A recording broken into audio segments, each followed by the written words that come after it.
여보, 어서 며느리 지은이를 찾아라. 며느리에게 모든 답이 있다. 앞으로 더 다양한 사연 소개할 수 있도록 구독과 좋아요, 알림 설정 꼭 부탁드리겠습니다. 그럼 사연 시작하겠습니다. 새벽 4시, 김영숙은 또다시 식은땀을 흘리며 잠에서 깼다. 같은 꿈이 벌써 일주일째 반복되고 있었다. 꿈속에서 남편 박도연은 언제나 똑같은 말을 했다. 영수가 지은이를 찾아라. 며느리에게 모든 답이 있다. 영숙은 베개에 머리를 박고 한숨을 쉬었다. 남편이 세상을 떠난 지 벌써 석 달이 지났는데 왜 자꾸만 며느리 이야기를 하는 걸까? 지은이는 평범한 며느리였다. 특별할 게 없는 조용하고 성실한 여자였다. 또 그 꿈 꾸셨어요? 아침 식탁에서 며느리 지은이가 조심스럽게 물었다. 영숙의 얼굴이 밤새 잠을 설친 티가 역력했기 때문이다. 아니야, 괜찮다. 영숙은 고개를 저었다. 그보다 진수는 어디 갔니? 일찍 회사 갔어요. 요즘 일이 많다고 하더라고요. 사실 진수는 회사 일이 많은 게 아니라 빚 때문에 고민이 많았다. 지난해 친구와 함께 시작한 사업이 완전히 망해버렸고 보증을 섰던 돈까지 고스란히 떠안게 되었다. 하지만 어머니와 아내에게는 차마 말할 수 없었다. 특히 아버지가 돌아가신 지 얼마 되지 않은 상황에서 어머니에게 걱정을 끼치고 싶지 않았다. 영숙은 지은이가 내민 미역국을 받아들고는 문득 꿈속 남편의 말이 떠올랐다. 지은이에게 모든 답이 있다는 게 도대체 무슨 뜻일까? 지은아. 영숙이 갑자기 말을 꺼냈다. 네, 어머니. 너 우리 아버지랑 특별한 일 없었지? 지은의 숟가락이 살짝 멈췄다. 무슨 말씀이세요? 아니야, 그냥 요즘 자꾸 꿈에 아버지가 나타나서 너 이야기만 하더라고. 지은은 고개를 숙였다. 아버지께서 저를 많이 예뻐해 주셨으니까요. 그 말을 들으며 영숙은 이상한 기분이 들었다. 남편 도연이 며느리를 예뻐했다는 건 사실이었다. 하지만 뭔가 일반적인 시아버지와 며느리 관계를 넘어서는 무언가가 있었던 것 같았다. 도연은 항상 지은이에게만큼은 유독 부드러웠고 지은이 또한 시아버지를 대할 때 남다른 조심스러움이 있었다. 어머니, 저 설거지 할게요. 지은이 재빨리 자리에서 일어났다. 영숙은 며느리의 뒷모습을 바라보며 또다시 남편의 목소리가 귓가에 맴도는 것을 느꼈다. 그날 오후 영숙은 동네 친구들과 경로당에서 화투를 쳤다. 평소라면 재미있게 놀았을 텐데 오늘은 자꾸만 딴 생각이 났다. 영숙아, 너 왜 그래? 표정이 안 좋네. 단골 화투 친구인 순자가 걱정스럽게 물었다. 아니야, 그냥 잠을 못 잤어. 도연이 생각나서 그렇지? 아직 석 달밖에 안 됐으니 그럴 만하지. 영숙은 고개를 끄덕였지만 속으로는 다른 생각을 하고 있었다. 정말 단순히 남편이 그리워서 꾸는 꿈일까? 아니면 남편이 정말로 무언가를 전하려는 걸까? 그런데 너희 며느리는 어때? 시아버지 돌아가시고 나서 더 잘해? 응, 지은이는 원래 착한 애야. 시아버지도 많이 좋아했고. 그렇지, 며느리가 착해야 집안이 편하지. 요즘 같은 세상에 그런 며느리 만나기 힘든데. 친구들의 대화를 들으며 영숙은 문득 이상한 점을 깨달았다. 도연이 지은이를 좋아했다고는 하지만 정작 아들 진수에 대해서는 그렇게 각별하지 않았던 것 같았다. 물론 아들을 사랑하긴 했지만 뭔가 거리감이 있었다. 반면 며느리에게는 친아버지 같은 따뜻함을 보여줬다. 집으로 돌아가는 길에 영숙은 남편의 유품들이 아직 정리되지 않은 채 다락방에 쌓여 있다는 걸 떠올렸다.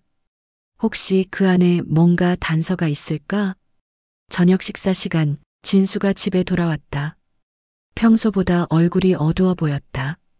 아들아, 무슨 일 있어? 아니에요, 엄마. 그냥 피곤해서요.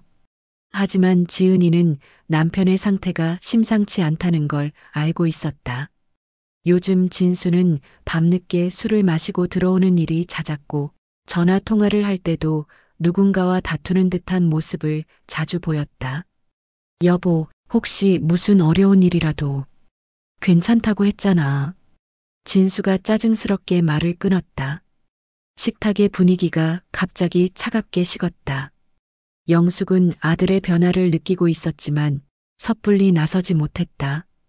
남편이 없는 지금 집안의 기둥은 아들뿐이었다. 그날 밤 영숙은 또다시 같은 꿈을 꾸었다. 하지만 이번에는 조금 달랐다. 남편 도연이 더욱 간절한 표정으로 말하고 있었다. 영숙아, 제발 지은이를 찾아봐. 시간이 얼마 없어. 그 아이가 힘들어하고 있어. 뭐가 힘들다는 거야? 지은이가 뭐가 힘들어? 꿈속에서 영숙이 물었지만 도연의 모습은 점점 흐려져 갔다. 내 책상 서랍을 봐. 가장 아래 서랍에. 그 순간 영숙은 잠에서 깼다. 심장이 빠르게 뛰고 있었다. 이번엔 단순한 꿈이 아니었다. 너무나 생생했고 마치 진짜 남편이 무언가를 전하려는 것 같았다.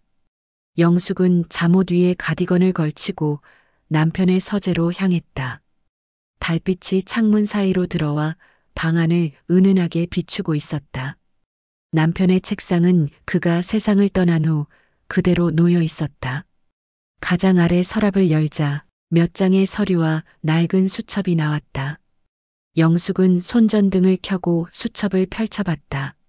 남편의 친필로 쓰여진 메모들이 가득했다. 대부분은 업무 관련 내용이었지만 뒷부분에는 이상한 메모들이 있었다. 지은이 생일 3월 15일. 지은이 좋아하는 음식 된장찌개, 멸치볶음.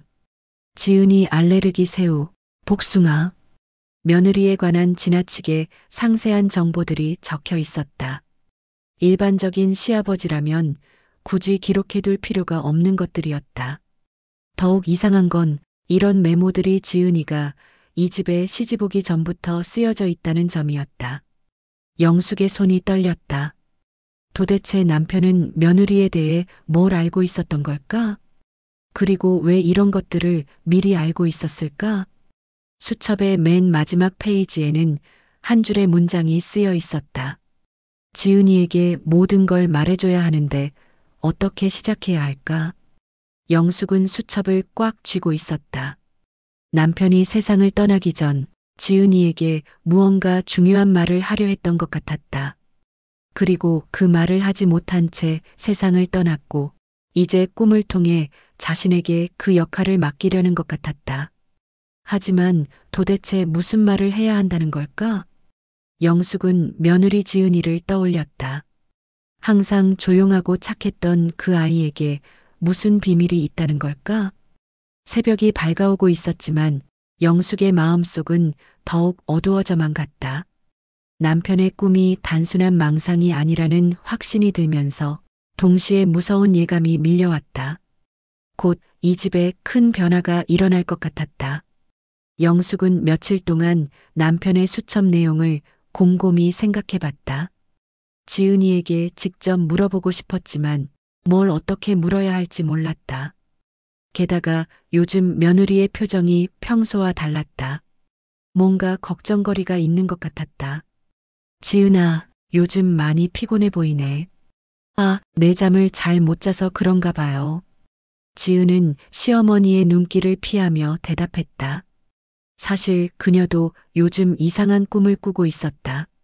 시아버지 도연이 꿈에 나타나 뭔가 말하려고 하다가 사라지는 꿈이었다. 마치 중요한 말을 전하려는 것 같았지만 깨고 나면 기억이 나지 않았다. 아들아, 너 요즘 회사 일이 많이 힘들어? 점심 식사 때 영숙이 아들에게 물었다. 진수의 얼굴은 나날이 어두워져 가고 있었다. 괜찮아요, 엄마. 그냥 조금 바빠서요. 하지만 진수의 상황은 괜찮지 않았다. 빚은 눈덩이처럼 불어나고 있었고 채권자들의 독촉은 하루가 다르게 심해지고 있었다. 어제는 회사에까지 채권자가 찾아와 곤욕을 치렀다. 이대로 가면 정말 큰일이 날 것 같았다. 그 주 금요일 영숙은 남편의 유품을 본격적으로 정리하기로 했다. 미루고 미뤄왔지만 더 이상 미룰 수는 없었다. 지은이와 함께 다락방으로 올라가 상자들을 꺼내기 시작했다. 어머니, 이 상자는 뭐가 들어있을까요? 지은이 무거운 상자 하나를 가리켰다. 잘 모르겠네. 열어보자. 상자 안에는 남편의 오래된 서류들과 사진들이 들어있었다.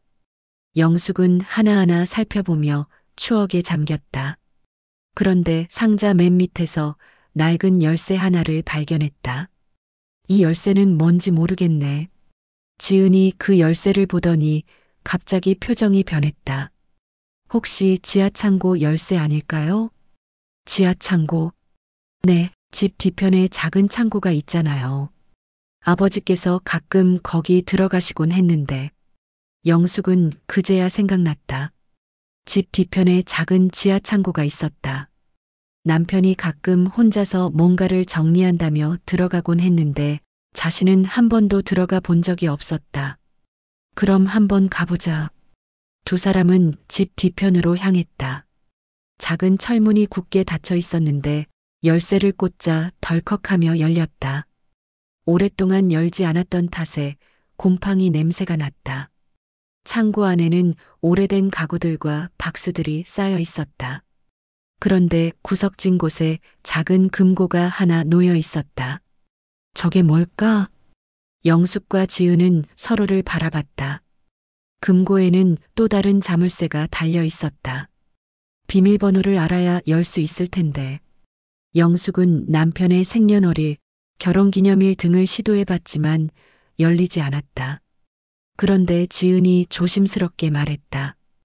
혹시 315로 해볼까요? 315?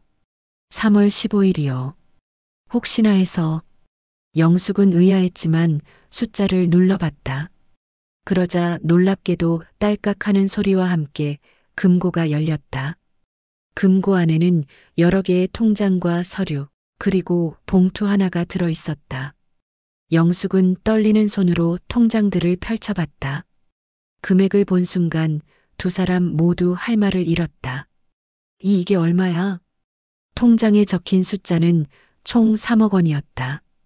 영숙이 알고 있던 남편의 재산보다 훨씬 많은 돈이었다. 도대체 남편이 언제 이런 돈을 모았을까? 더욱 놀라운 건 봉투 안의 쪽지였다. 남편의 친필로 쓰여진 편지였다. 영숙에게 나는 평생 숨겨온 비밀이 있다. 죽기 전에 말하려 했지만 용기가 나지 않았다. 이 돈은 모두 지은이에게 전해다오. 그 아이가 우리 가족이다. 자세한 건 지은이가 알고 있을 것이다. 미안하다. 영숙의 손이 덜덜 떨렸다. 지은이가 우리 가족이라는 말이 무슨 뜻인지 이해할 수 없었다. 지은이를 바라보니 며느리의 얼굴이 창백해져 있었다. 지은아, 이게 무슨 뜻이니?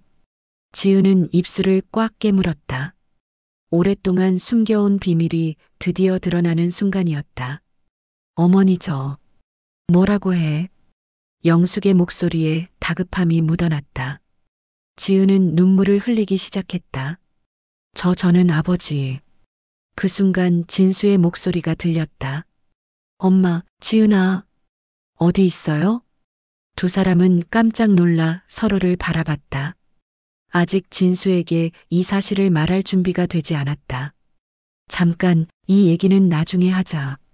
일단 이걸 숨겨두고. 영숙은 서둘러 통장과 편지를 다시 금고에 넣었다. 지은도 서둘러 눈물을 닦았다. 여기 있어요. 진수가 창고로 들어왔다. 뭐하고 계세요? 아버지 유품 정리하고 있었어. 혹시 뭐 특별한 거 나왔어요? 진수의 질문에 영숙과 지은은 서로를 흘깃 쳐다봤다. 아니야, 별거 없더라. 그날 저녁 영숙은 잠을 이룰 수 없었다. 남편의 편지가 계속 머릿속을 맴돌았다. 지은이가 우리 가족이라는 말의 의미를 알 것 같으면서도 받아들이기 어려웠다. 지은도 마찬가지였다. 오랫동안 숨겨온 비밀이 드러날까봐 두려웠다. 시아버지가 돌아가시기 전 마지막으로 만났을 때 하셨던 말씀이 떠올랐다. 지은아, 미안하다.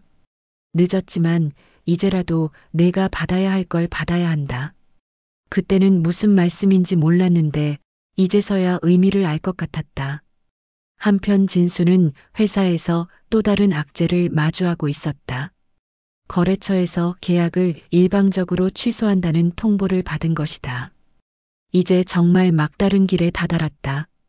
집으로 돌아가는 길에 진수는 한숨을 쉬었다. 아버지가 계셨다면 이런 상황에서 어떤 조언을 해주셨을까? 하지만 이제는 혼자서 모든 걸 해결해야 했다.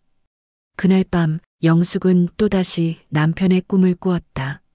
하지만 이번에는 남편이 안도의 표정을 짓고 있었다. 고맙다, 영숙아. 찾았구나. 도연아, 지은이가 도대체 뭐란 말이야?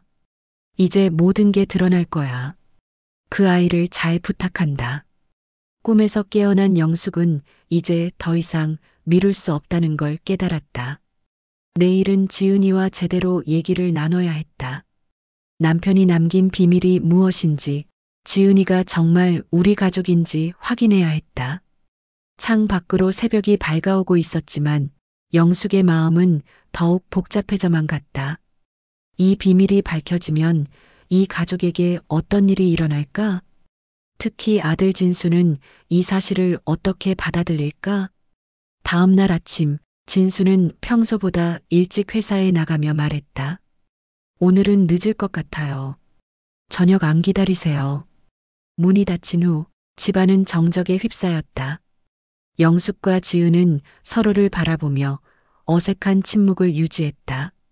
어제 창고에서 발견한 비밀은 아직 해결되지 않은 채였다. 지은아. 영숙이 먼저 말을 꺼냈다. 네, 어머니. 어제 그 편지 우리 제대로 얘기해야겠다. 지은의 손이 미세하게 떨렸다. 어머니, 저는 일단 앉자. 차부터 한잔하고. 두 사람은 거실에 마주 앉았다. 영숙은 지은의 표정을 살펴봤다. 평소에 조용하고 차분했던 며느리의 얼굴에 깊은 근심이 서려 있었다. 지은아, 너 정말 아무것도 모르는 거야? 지은은 잠시 망설이다가 고개를 숙였다. 알고 있어요. 뭘? 아버지와 저 사이의 일을요. 영숙의 심장이 빨리 뛰기 시작했다. 그게 뭔데? 지은은 눈물을 참으며 천천히 입을 열었다. 저는 아버지의 딸이에요. 영숙은 마치 머리를 둔기로 맞은 것 같았다. 그동안 마음속으로 짐작은 하고 있었지만 직접 듣게 되니 충격이 더욱 컸다. 그럼 너는? 네, 아버지의 딸이에요. 그리고 진수 오빠의 이복 동생이죠. 영숙은 한동안 말을 할 수 없었다. 며느리가 남편의 딸이라니. 그럼 지금까지 자신들은 무엇을 한 걸까? 언제부터 알았어? 결혼하기 전부터 알고 있었어요. 하지만 아버지께서 절대 말하지 말라고 하셨어요. 그런데 왜 우리 진수와 결혼했어? 지은은 쓴웃음을 지었다. 처음엔 저도 몰랐어요. 진수 오빠를 만난 건 우연이었거든요. 소개팅에서 만났는데 성이 같아서 신기하다고 생각했어요. 그런데 집안 얘기를 하다가 아버지 이름을 들었을 때 깨달았죠. 그럼 그때 헤어졌어야지. 그럴 수 없었어요. 이미 진수 오빠를 사랑하고 있었거든요. 그리고 아버지께서 만나자고 하셔서. 지은은 몇 년 전의 기억을 떠올렸다. 당시 도연은 지은을 따로 만나 간곡히 부탁했다. 지은아, 아빠가 너에게 못할 짓을 했다. 하지만 이제라도 내가 이 가족의 일원이 될 수 있다면 부탁이다.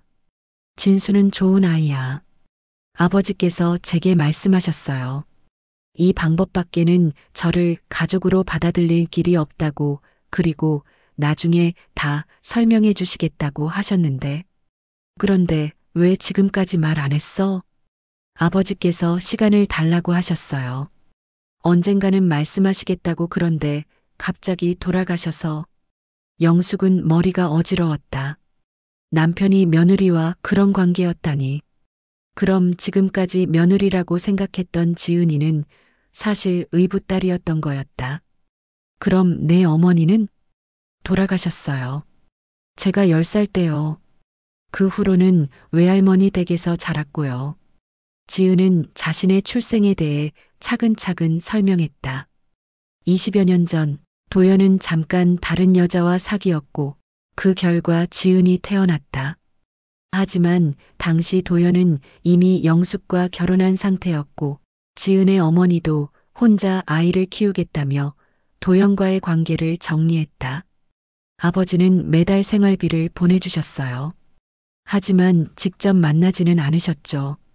어머니가 돌아가신 후에야 처음 만났어요. 영숙은 복잡한 심정이었다. 남편의 외도, 숨겨진 딸, 그리고 그 딸과 아들의 결혼. 어떻게 이런 일이 일어날 수 있을까? 그런데 너희 둘 다 알고 있었으면서 왜 결혼한 거야? 처음엔 저도 반대했어요. 하지만 진수 오빠는 끝까지 모르고 있었고 아버지께서는 이미 다 계획하신 것 같았어요. 저를 이 집의 며느리로 받아들여서 가족이 되게 하려는. 그때 현관문이 열리는 소리가 들렸다. 평소보다 일찍 돌아온 진수였다. 엄마, 지은아, 뭐 하고 있어요? 두 사람은 깜짝 놀라 서로를 바라봤다. 진수는 두 사람의 어색한 분위기를 눈치채고 의아해했다. 무슨 일 있어요? 아니야, 그냥 집안일 얘기하고 있었어. 진수는 소파에 털썩 주저앉으며 한숨을 쉬었다. 아, 정말 미치겠네. 무슨 일이야? 엄마, 저 사실은 요즘 회사에서 큰 문제가 생겼어요. 진수는 더 이상 숨길 수 없어서 모든 걸 털어놨다. 사업 실패, 보증부채, 회사에서의 곤란한 상황까지. 빚이 얼마나 되는데? 총 15억 정도 돼요. 이대로 가면 이 집도 내놔야 할 것 같아요. 영숙은 깜짝 놀랐다. 15억이라는 거액의 빚이라니. 그런데 문득 어제 발견한 남편의 비밀 통장이 생각났다. 아들아, 혹시? 영숙이 말을 꺼내려던 순간 지은이 먼저 말했다. 여보, 사실 제게 돈이 좀 있어요. 뭐? 아버지께서 남겨주신 돈이 있어요. 보험금이에요. 진수는 어리둥절했다. 무슨 보험금?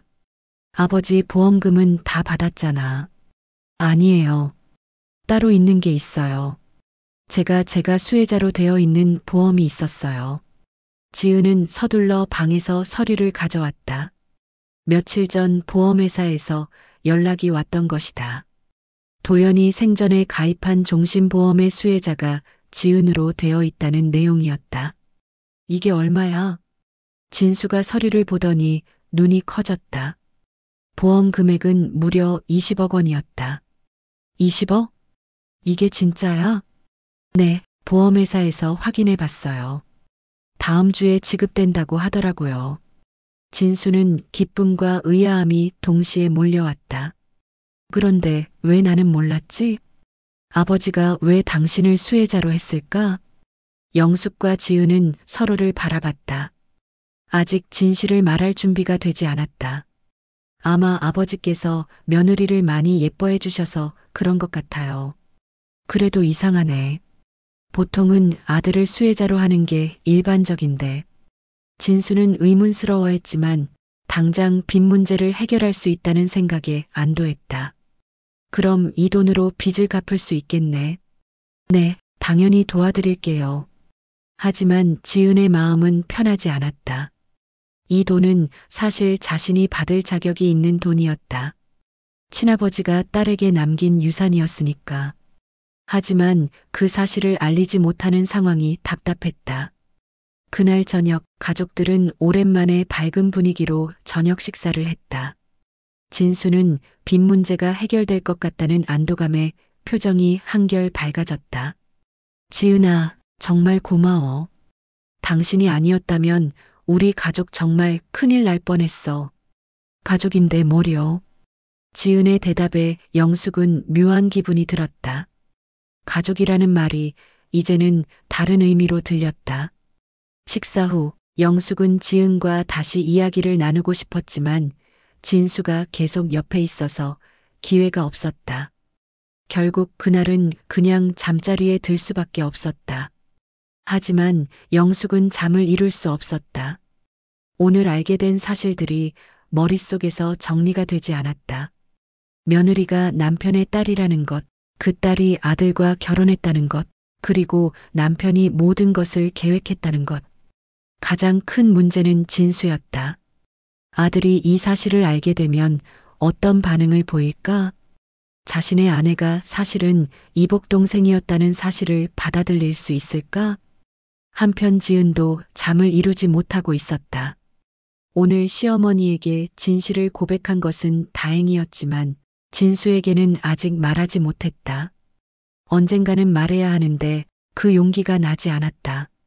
특히 보험금 이야기가 나오면서 더욱 복잡해졌다. 진수는 그저 아버지가 며느리를 예뻐해서 수혜자로 했다고 생각하고 있지만 실제로는 친딸이기 때문이었다. 이런 상황에서 어떻게 진실을 말할 수 있을까? 그날 밤 영숙은 또다시 남편의 꿈을 꾸었다.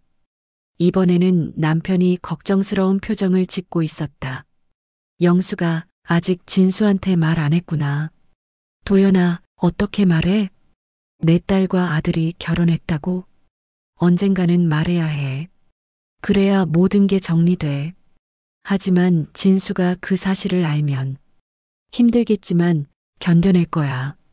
우리 아들이니까. 꿈에서 깨어난 영숙은 남편의 말을 곰곰이 생각해 봤다. 정말 언젠가는 모든 진실을 밝혀야 할 때가 올 것이다. 하지만 그 시기를 언제로 할지, 어떻게 말할지가 문제였다. 창밖으로 새벽이 밝아오고 있었다. 며칠 사이에 이 집에는 너무 많은 비밀들이 드러났다. 하지만 가장 큰 비밀은 아직 숨겨져 있었다. 그리고 그 비밀이 밝혀지는 순간 이 가족의 운명이 완전히 바뀔 것이라는 걸 영숙은 직감하고 있었다. 보험금 수령일이 다가오면서 집안 분위기는 한결 밝아졌다. 진수는 오랜만에 웃는 얼굴로 아침을 맞았고 빚 청산 계획을 세우느라 바빴다. 지은아, 정말 고마워. 덕분에 우리 가족이 살아난 것 같아. 모료 가족인데요. 지은이 또다시 가족이라는 말을 쓰자 영숙은 씁쓸한 미소를 지었다. 정말 가족이긴 하지만 진수가 생각하는 것과는 전혀 다른 의미의 가족이었다.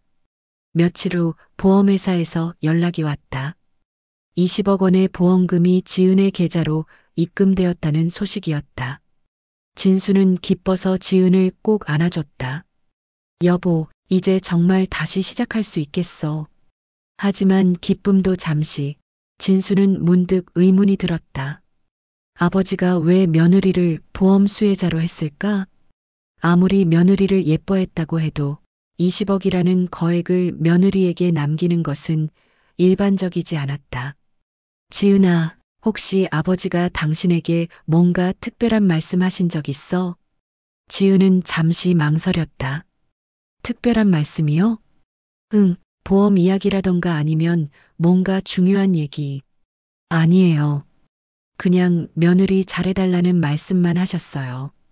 진수는 여전히 석연치 않았지만 일단 빚부터 갚는 게 급선무였다. 다음 날 채권자들을 만나 빚을 정리하기 시작했다. 그런데 문제는 그 다음에 일어났다. 동네 사람들 사이에서 소문이 돌기 시작한 것이다. 박시진 며느리가 시아버지로부터 20억을 받았다는 소문이었다. 영수가 들었어? 너희 며느리가 시아버지한테 20억을 받았다며? 경로당에서 만난 친구 순자가 수군거렸다. 뭔 소리야? 보험금으로 받았다던데? 근데 20억이면 너무 큰 거 아니야? 혹시 너희 며느리랑 도연이가. 순자의 말꼬리가 흐려졌지만 영숙은 그녀가 무엇을 암시하는지 알 수 있었다. 말도 안 되는 소리 하지 마.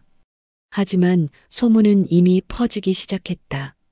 시아버지가 며느리에게 거액을 남긴다는 것은 분명 이상한 일이었고 사람들은 온갖 추측을 하기 시작했다. 며칠 후 더욱 충격적인 일이 벌어졌다. 도연의 오래된 친구였던 김 사장이 영숙을 찾아온 것이다.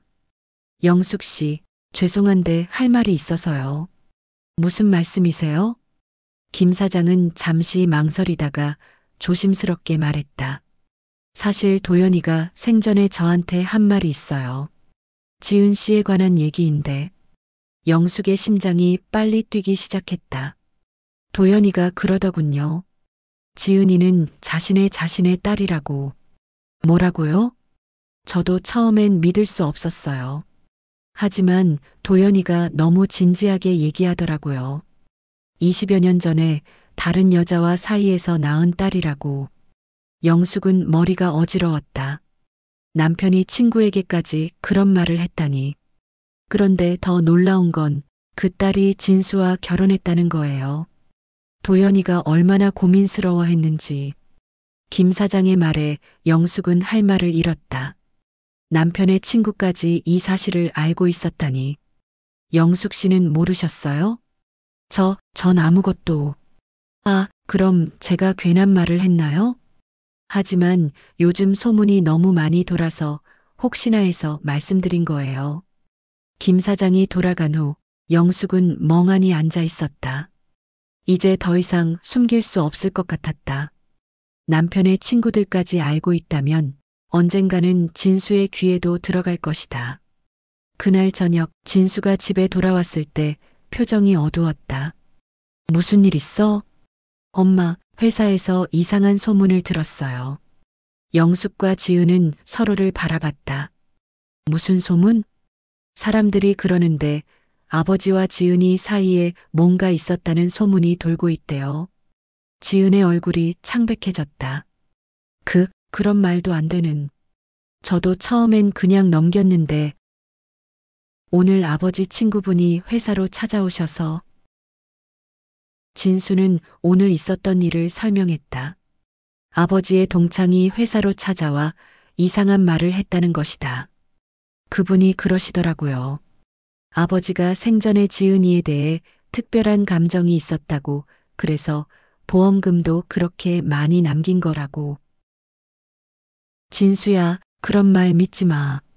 영숙이 서둘러 말했지만 진수는 이미 의심을 품고 있었다. 그럼 엄마는 뭔지 알아요?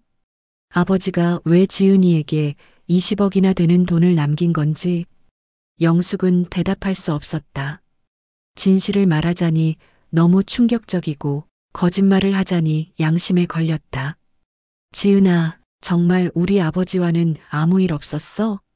진수가 아내를 직접 물었다. 지은은 눈물이 날 것 같았다. 여보, 저는. 대답해. 정말 아무 일 없었어? 진수의 목소리가 높아졌다. 그동안 쌓였던 의심과 스트레스가 한꺼번에 폭발하는 것 같았다.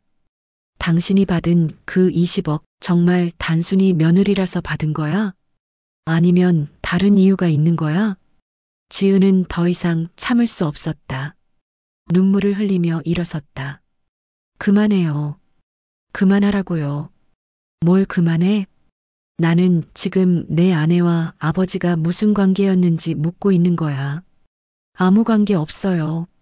그럼 왜 20억을? 왜 하필 당신에게? 지은은 주저앉으며 울기 시작했다. 영숙도 어떻게 해야 할지 몰라 당황하고 있었다. 진수야, 그만해라.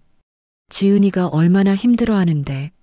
엄마도 뭔가 알고 계시는 거죠? 왜 아무도 말을 안 해요? 진수는 흥분해서 거실을 왔다 갔다 했다.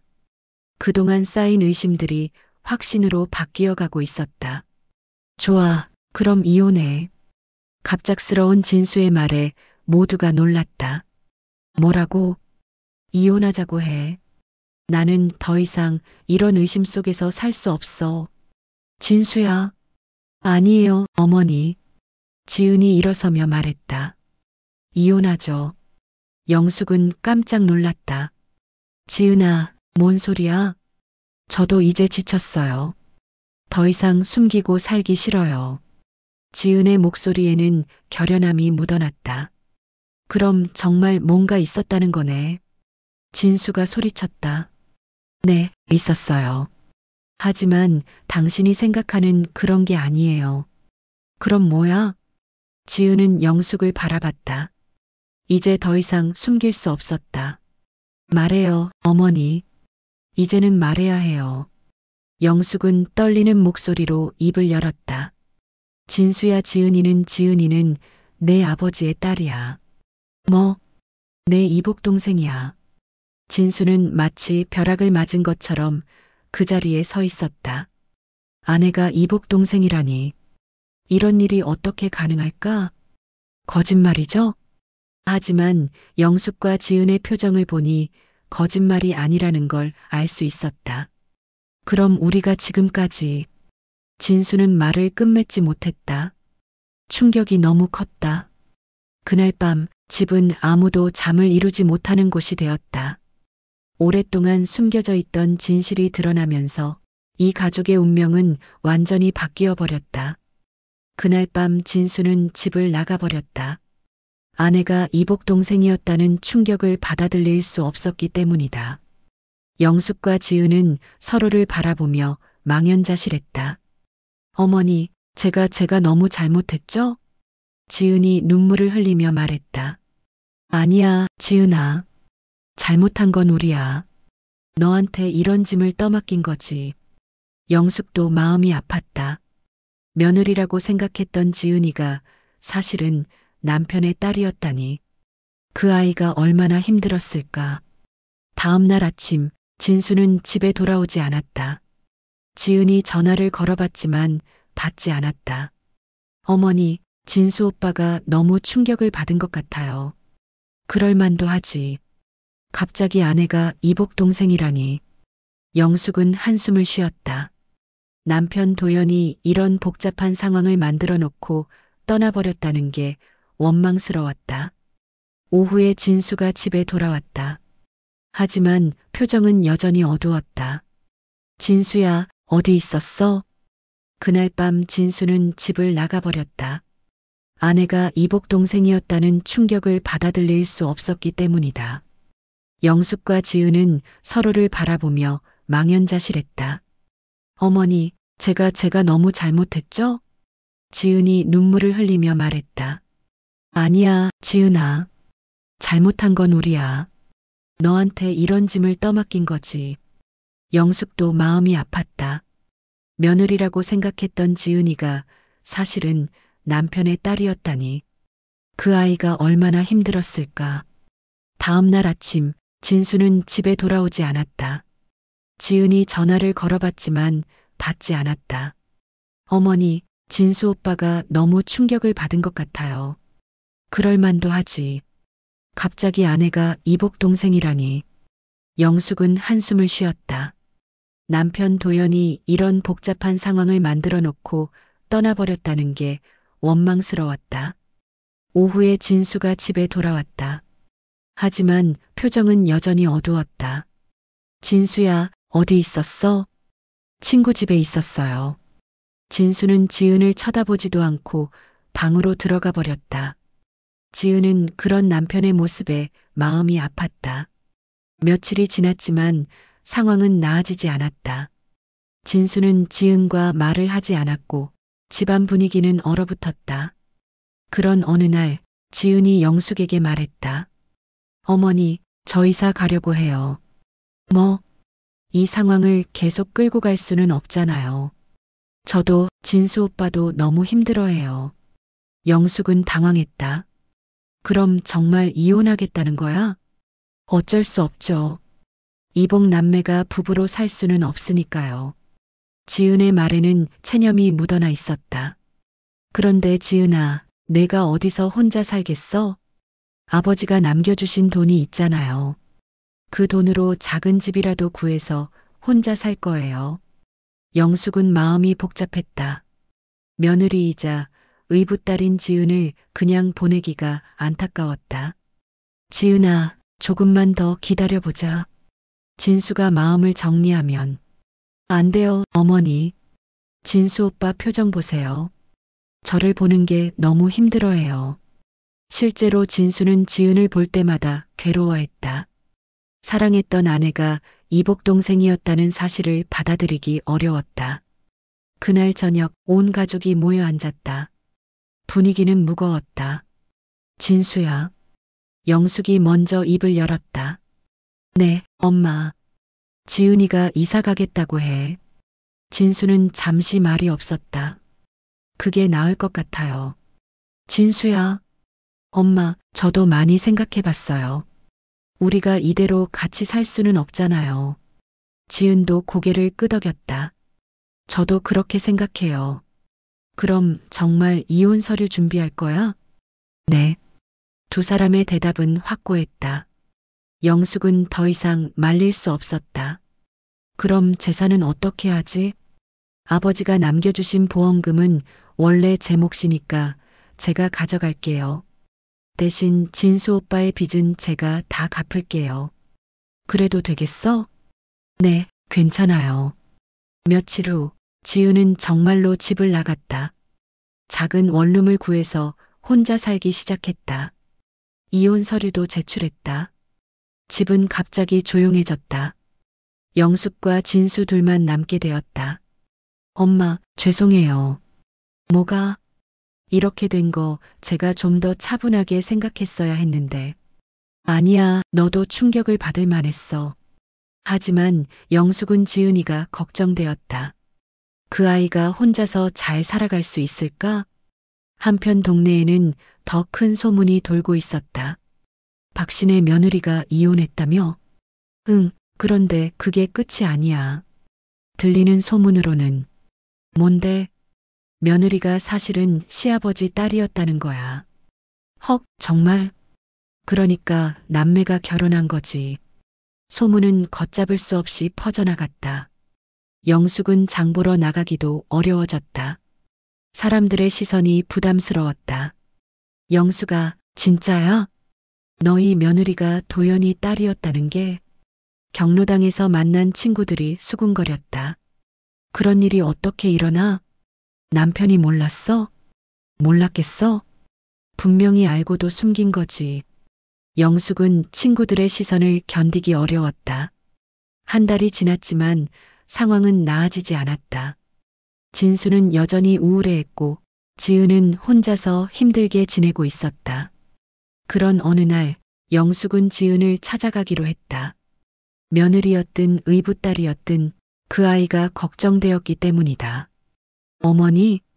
지은은 영숙이 찾아온 것을 보고 놀랐다. 지은아, 안녕하니? 들어오세요. 원룸은 작았지만 깔끔하게 정리되어 있었다. 하지만 지은의 얼굴은 많이 야위어 보였다. 잘 지내고 있어? 네, 괜찮아요. 먹는 것도 제대로 못하는 것 같은데. 영숙은 지은을 위해 음식을 만들어 왔다. 미역국과 밑반찬들이었다. 어머니, 이런 것까지. 뭘? 너도 내 딸 같은 애인데. 딸이라는 말에 지은의 눈에 눈물이 맺혔다. 정말 딸이긴 했지만 이렇게 복잡한 상황이 될 줄은 몰랐다. 어머니, 제가 이 집안을 이렇게 만들어서 죄송해요. 무슨 소리야? 이건 너 잘못이 아니야. 도연이가 만든 상황이지. 영숙은 지은의 손을 잡았다. 지은아, 혹시 내 친어머니 얘기 좀 해줄 수 있어? 지은은 잠시 망설이다가 고개를 끄덕였다. 어머니 이름은 박미경이었어요. 아버지보다 5살 어렸고요. 어머니가 말씀하시길 아버지를 정말 사랑했다고 해요. 그런데 왜 헤어졌을까? 아버지께서 이미 결혼한 상태였으니까요. 어머니가 미혼모가 되는 걸 감수하고라도 저를 낳으셨지만 아버지와는 깨끗이 정리하고 싶어 했대요. 그런데 지은아, 정말 진수와는 우연히 만난 거야? 네, 정말 우연이었어요. 소개팅에서 만났는데 성씨가 같다고 웃으면서 얘기했죠. 그런데 집안 얘기를 하다가 아버지 이름을 들었을 때 깨달았죠. 그래서 아버지를 만나러 갔구나. 네, 도저히 혼자서는 결정할 수 없어서요. 집으로 돌아가는 길에 영숙은 많은 생각을 했다. 정말 이대로 두 사람이 헤어져야 하는 걸까? 그날 밤 영숙은 또다시 남편의 꿈을 꾸었다. 도연아, 이제 어떻게 해야 하니? 영숙아, 아이들이 너무 힘들어하고 있어.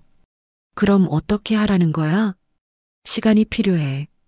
지금은 모두가 너무 충격을 받은 상태야. 하지만 진수는 지은이를 이복 동생으로만 보려고 해. 그렇지 않을 거야. 진짜 사랑은 그렇게 쉽게 사라지지 않아. 며칠 후 진수가 영숙에게 말했다. 엄마, 저 지은이가 보고 싶어요. 뭐? 이상하죠? 이복 동생이라는 걸 알면서도 자꾸 생각나요. 영숙은 아들의 마음을 읽을 수 있었다. 혈연 관계를 알게 되었다고 해서 사랑이 쉽게 사라지는 건 아니었다. 그럼 만나보지 그래. 하지만 어떤 얼굴로 만나죠?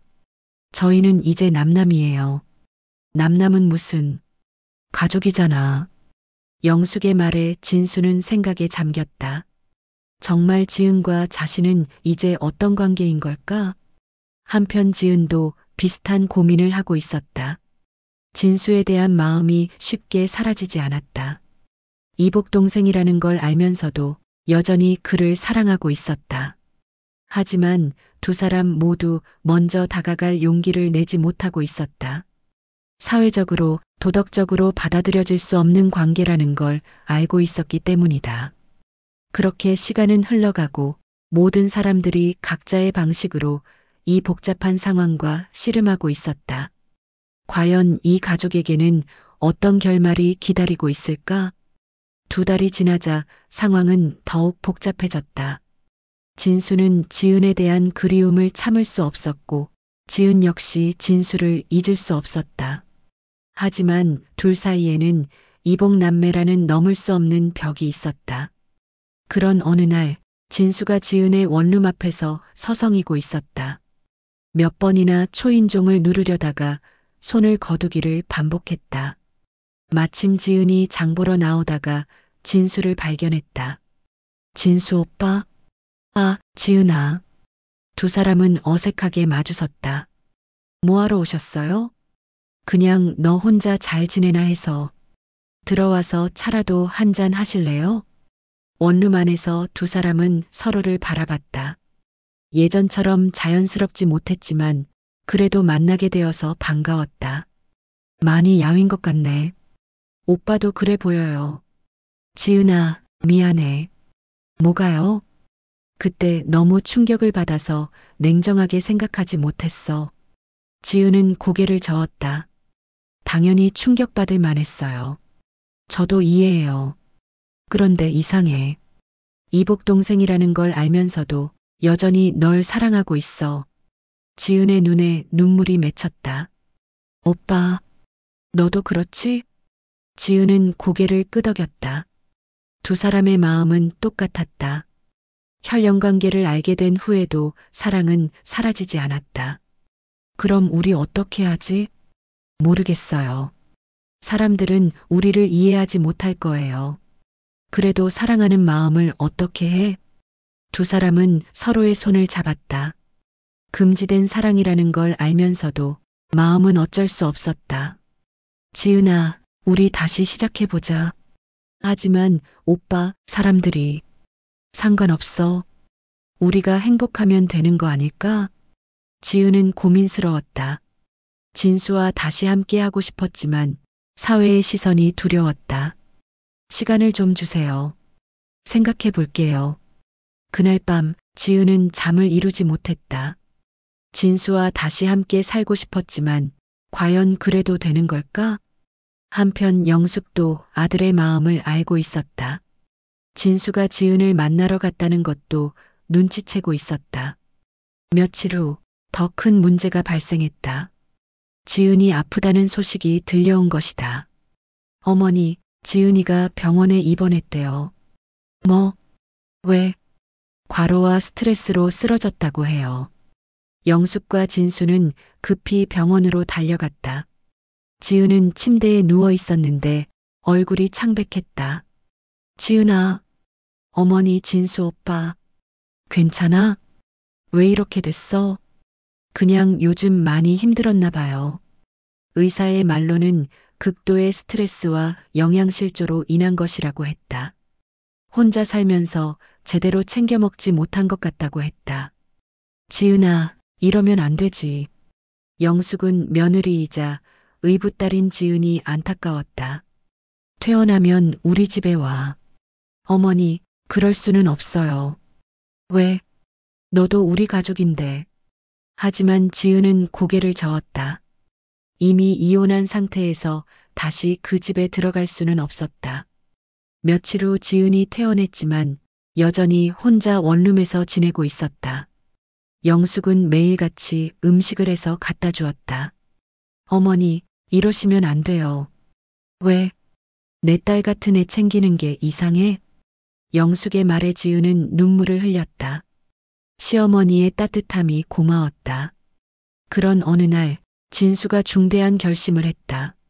엄마, 저 지은이랑 다시 결혼하려고 해요. 뭐? 이복남매라는 것도 알고 사람들이 뭐라고 할지도 알아요. 하지만 저는 지은이를 사랑해요. 영숙은 아들의 진심을 느낄 수 있었다. 사람들이 뭐라고 하는데 어떻게 해? 감수할 거예요. 사랑하는 사람과 함께 사는 게 더 중요하니까요. 지은이는 뭐라고 해? 아직 말 안 했어요. 하지만 지은이 마음도 저와 같을 거예요. 영숙은 고민에 빠졌다. 아들의 행복을 생각하면 응원해주고 싶었지만 사회적 시선이 걱정되었다. 그날 밤 영숙은 또다시 남편의 꿈을 꾸었다. 도연아, 진수가 지은이랑 다시 결혼하겠다고 해. 그래. 어떻게 해야 할까? 말려야 할까? 영숙아, 사랑에는 정답이 없어. 저 아이들이 정말 사랑한다면. 하지만 세상 사람들보다 가족이 더 중요하지 않을까? 꿈에서 깨어난 영숙은 남편의 말을 곰곰이 생각해 봤다. 정말 사랑이면 모든 걸 극복할 수 있을까? 다음 날, 진수는 정말로 지은에게 프로포즈했다. 지은아, 우리 다시 결혼하자. 오빠, 이복남매라는 거 알아. 하지만 그게 뭐 어때? 우리는 서로 사랑하잖아. 지은은 망설였다. 사람들이 우리를 어떻게 볼 것 같아요? 상관없어. 우리가 행복하면 그만이야. 하지만, 지은아, 나 없이 혼자 사는 거 힘들지? 나도 내가 없으니까 너무 힘들어. 지은은 진수의 말이 맞다는 걸 알았다. 혼자 사는 건 정말 힘들었다. 좋아요. 다시 함께해요. 두 사람은 서로를 꼭 껴안았다. 금지된 사랑이었지만 그들에게는 진실한 사랑이었다. 하지만 이 소식이 알려지자 동네는 다시 한번 발칵 뒤집혔다. 박신혜에서 또 무슨 일이야? 이복남매가 다시 결혼한다며? 세상에 그런 일이 어떻게 해. 사람들의 반응은 대부분 부정적이었다. 하지만 진수와 지은은 개의치 않았다. 서로 사랑한다는 것만으로 충분했다. 영숙도 결국은 두 사람을 응원하기로 했다. 너희가 정말 사랑한다면 엄마는 지지할게. 고마워요, 엄마. 하지만 조건이 있어. 이번에는 정말 행복하게 살아야 해.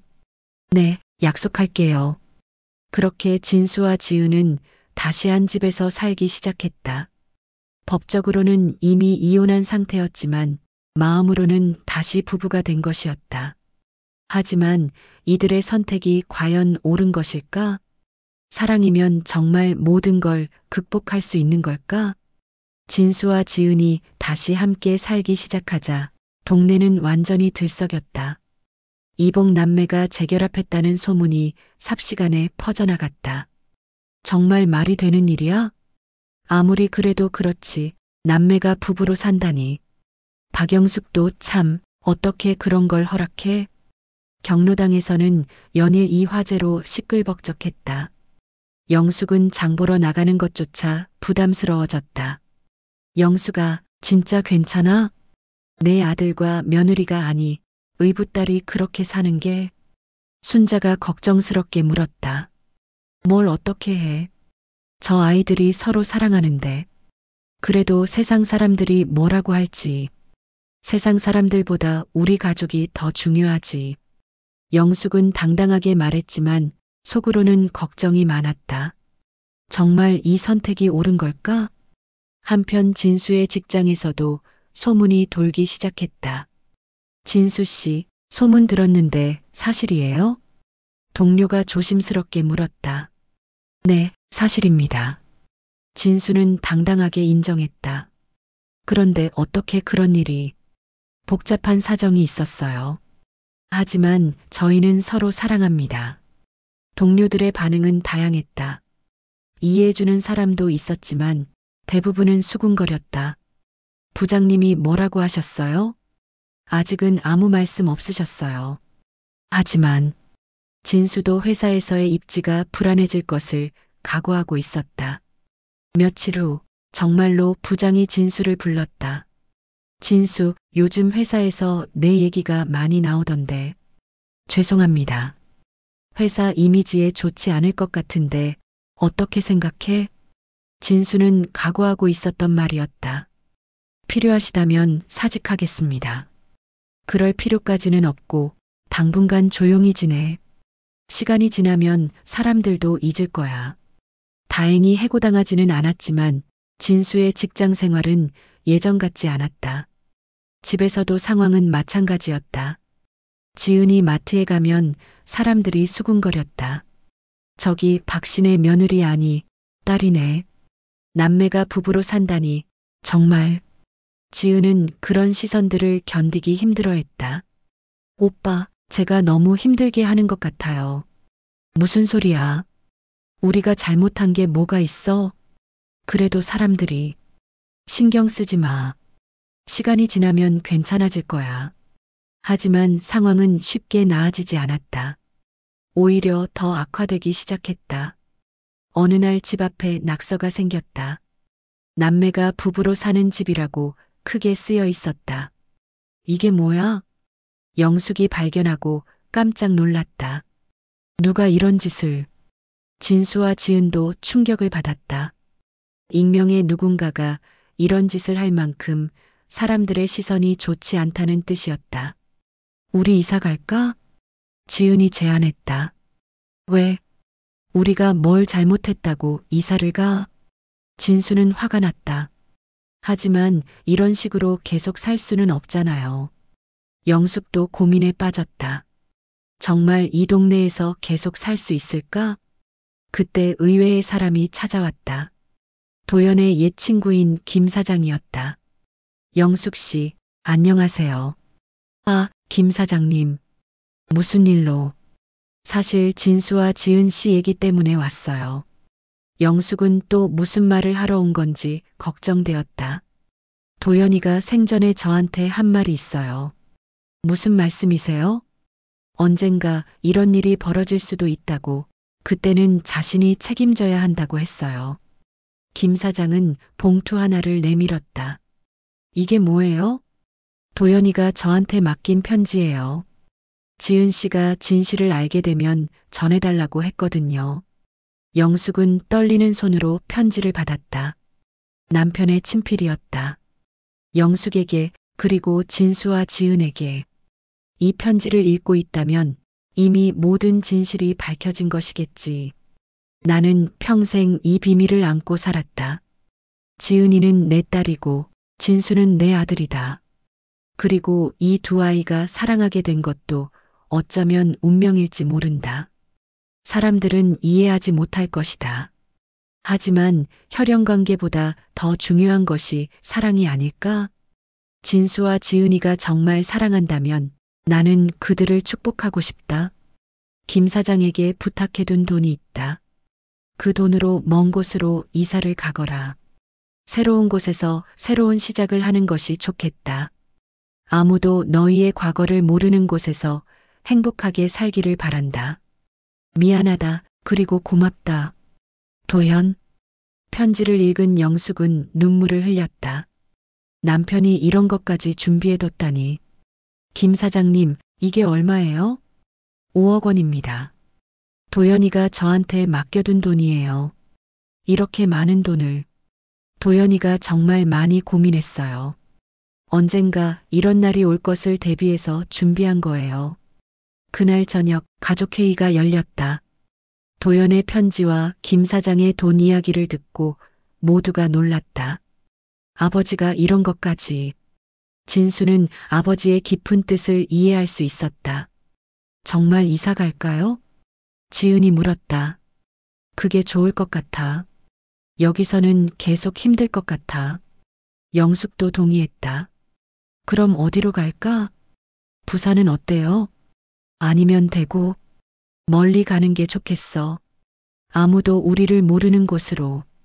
가족들은 이사를 가기로 결정했다. 새로운 곳에서 새로운 시작을 하는 것이 모든 사람에게 좋을 것 같았다. 하지만 이사 준비를 하던 중 예상치 못한 일이 벌어졌다. 동네 몇몇 사람들이 집 앞에서 시위를 벌인 것이다.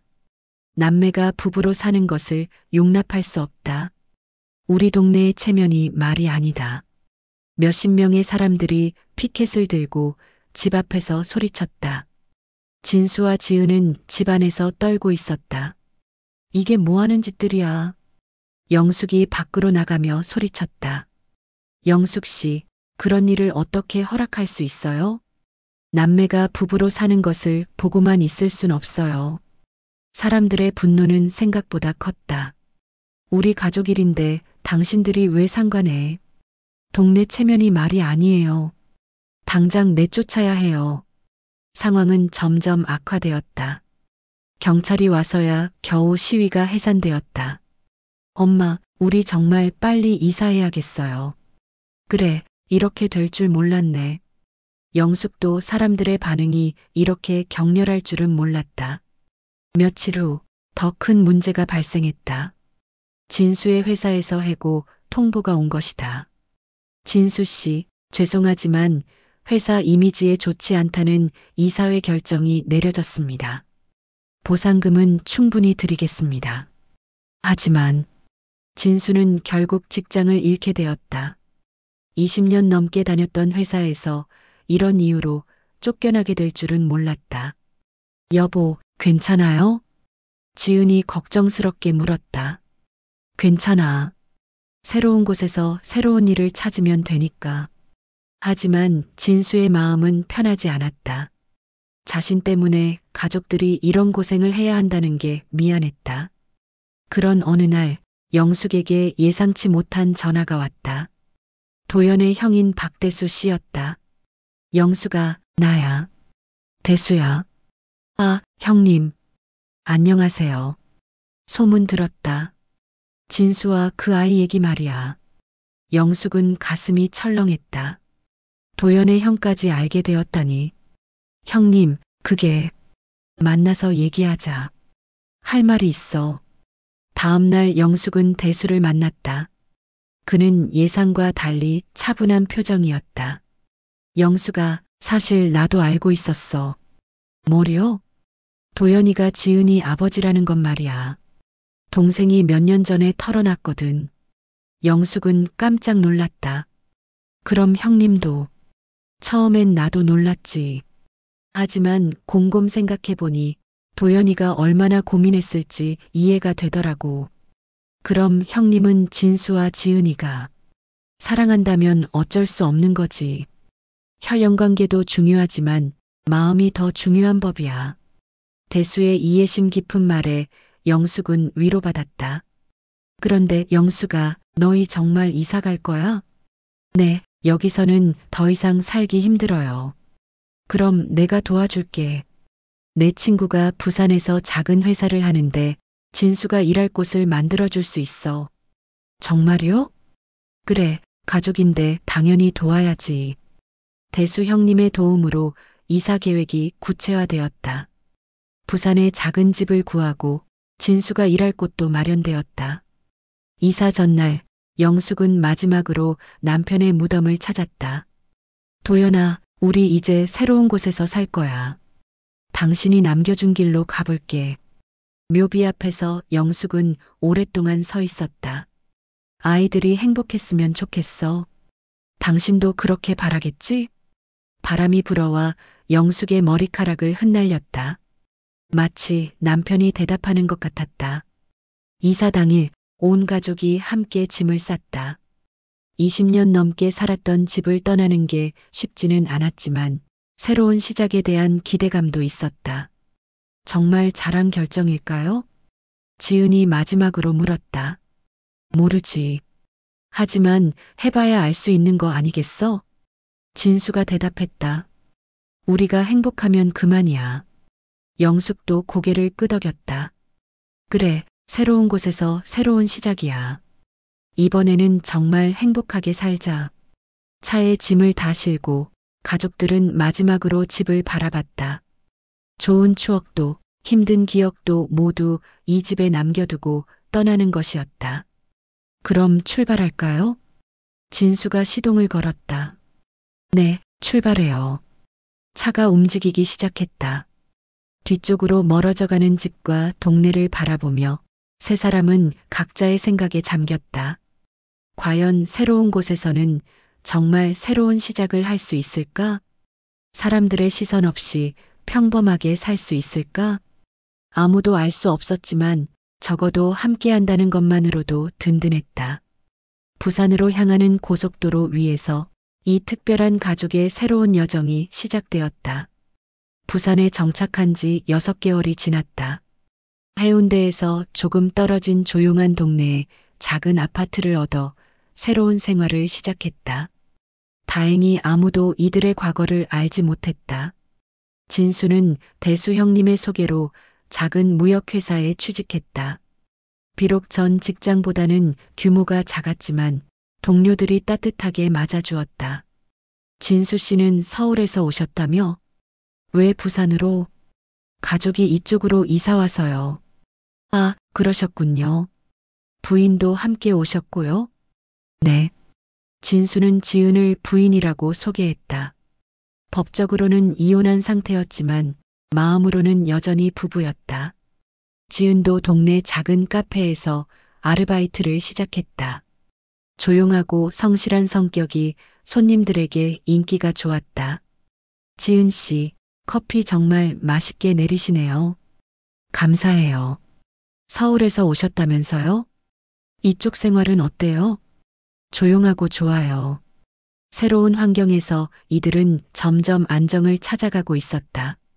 영숙도 아파트 단지 내 경로당에서 새로운 친구들을 만났다. 영숙 씨는 서울에서 오셨다며? 손자, 손녀는 없어요? 아직 없어요. 아들 내외가 아직 어려서요. 그런데 며느리는 참 예쁘더라. 성격도 좋아 보이고. 네, 착한 애예요. 새로운 환경에서 이들은 점점 안정을 찾아가고 있었다. 아무도 그들의 복잡한 과거를 알지 못했고 그저 평범한 가족으로 받아들여졌다. 어느 날 저녁 진수와 지은이 바닷가를 산책하고 있었다. 여보, 이제 정말 새로운 시작인 것 같아요. 그래, 여기서는 우리 그냥 평범한 부부야. 가끔 서울 생각나지 않아요? 나기도 하지. 하지만 여기가 더 좋아. 우리를 이상하게 보는 사람도 없고.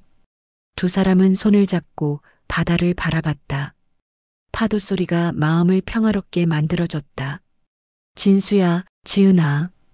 영숙이 두 사람을 부르며 다가왔다. 어머니, 웬일로 나오셨어요? 답답해서 나왔어. 바람이 시원하네. 세 사람은 함께 바다를 바라보며 서 있었다. 어머니, 후회 안 하세요? 서울 떠나온 거? 왜 후회해? 너희가 행복한데. 그런데 친구들도 그립고. 친구는 여기서 새로 사귀면 되지. 중요한 건 가족이야. 영숙의 말에 진수와 지은은 따뜻함을 느꼈다. 그날 밤 영숙은 오랜만에 남편의 꿈을 꾸었다. 하지만 이번에는 다른 꿈이었다. 꿈속에서 도연은 미소를 지으며 말했다. 영수가 잘했어. 아이들이 행복해 보이네. 도연아, 우리 진짜 잘한 거 맞지? 물론이지. 사랑하는 사람과 함께 사는 게 가장 중요한 거야. 그런데 아직도 가끔은 걱정돼. 이복남매라는 게. 그건 중요하지 않아. 진짜 사랑이면 그런 건 상관없어. 너도 이제 마음 편하지? 응, 이제는 정말 편해. 모든 걸 다 정리했으니까. 고마워, 도연아. 끝까지 우리 가족 챙겨줘서. 아니야, 내가 고마워. 내가 못한 걸 내가 다 해줬잖아. 꿈에서 깨어난 영숙은 눈물을 흘렸다. 하지만 이번에는 슬픈 눈물이 아니었다. 모든 것이 정리되었다는 안도감의 눈물이었다. 다음 날 아침, 영숙은 밝은 얼굴로 아침을 준비했다. 어머니, 오늘은 표정이 한결 밝으시네요. 지은이 말했다. 그래. 아마 잘 잤나 봐. 꿈 꾸셨어요? 응, 좋은 꿈 꿨어. 아버지 꿈이요? 응, 아버지가 우리가 잘하고 있다고 하더라. 진수도 밝게 웃었다. 정말 다행이네요. 이제는 정말 새로운 시작이야. 과거는 다 잊고 앞으로만 보자. 그날 오후 세 사람은 함께 부산의 명소들을 구경하러 다녔다. 감천문화마을도 가고 태종대도 구경했다. 와, 여기 정말 예쁘네. 지은이 감탄했다. 서울에는 이런 곳이 없잖아요. 진수도 기뻐했다. 그러게, 여기 와서 참 잘한 것 같아. 영숙도 만족스러워했다. 해가 지자 세 사람은 바닷가 카페에서 저녁을 먹었다. 창밖으로 보이는 바다 위로 석양이 아름답게 지고 있었다. 정말 아름답네. 지은이 중얼거렸다. 응, 우리 앞날도 저 석양처럼 아름다울 거야. 진수가 말했다. 그래, 이제는 정말 행복하게 살자. 영숙이 두 사람의 손을 잡았다. 세 사람은 서로를 바라보며 미소 지었다. 복잡했던 과거는 이제 정말로 과거가 되었다. 남은 건 앞으로의 행복한 미래뿐이었다. 그날 밤 영숙은 일기를 썼다. 오늘로써 우리 가족의 새로운 시작이 완전히 자리 잡은 것 같다. 진수와 지은이는 정말 사랑하는 사이고 나도 이제는 마음 편히 이 두 아이를 축복할 수 있다. 도연이도 이제는 마음 편히 저 세상에서 지켜보고 있을 것이다. 사람들은 우리를 이해하지 못할지도 모른다. 하지만 사랑에는 정답이 없다. 진짜 사랑이라면 어떤 장애물도 극복할 수 있다는 걸 우리가 증명했다. 부산에서의 새 생활이 벌써 6개월째다. 이제는 정말 이곳이 우리 집 같다. 새로운 친구들도 생겼고 진수는 회사에서 인정받고 있고 지은이도 카페 일을 재미있어 한다. 무엇보다 우리 가족이 진짜 행복하다. 이보다 더 바랄 게 뭐가 있겠나? 도연아, 고맙다. 내가 남긴 모든 것들 덕분에 우리가 이렇게 행복하게 살 수 있어. 이제는 정말 걱정 말고 편히 쉬어. 일기를 다 쓴 영숙은 창밖을 바라봤다. 부산의 밤바다가 반짝이고 있었다. 저 바다 너머에는 새로운 희망이 있을 것 같았다. 옆방에서는 진수와 지은이 조용히 대화하는 소리가 들려왔다. 행복한 부부의 소곤거림이었다. 이제야 정말 끝났구나. 영숙은 만족스러운 미소를 지으며 잠자리에 들었다. 더 이상 남편의 꿈을 꿀 필요도 없었다. 모든 것이 완벽하게 마무리되었기 때문이다. 그렇게 이 특별한 가족의 이야기는 행복한 결말을 맞았다. 죽은 남편이 꿈에 나타나 전한 비밀이 결국은 가족 모두를 더 큰 행복으로 이끌어준 것이다. 사랑은 정말로 모든 것을 이길 수 있다는 것을 이들이 증명해 보인 셈이었다.